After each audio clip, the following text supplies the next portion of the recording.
キャンステーションの杉田です。本日はフェリーチェ号の中でテレワークを行っております。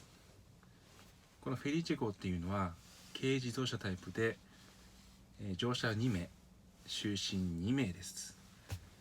また1日24時間料金でなんと8000円でお借りできます。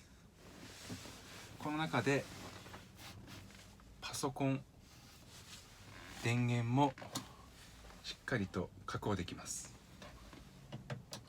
サブバッテリーにて使用できますので、走行充電または外部充電にて、充電可能になっていますのでご安心くださいませ。またこちらにテーブルがございますので、このテーブルを倒してもらうと重さ9キロまでこのテーブルに乗せることができますので、パソコン作業などこちらで可能になっております。あと僕の身長が178センチぐらいだと思いますけれども、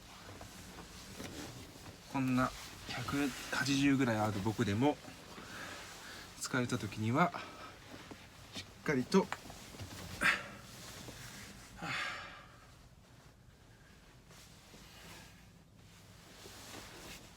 横になることが可能になっています。皆さんもぜひお借りくださいませ。ではまた。バイバイ。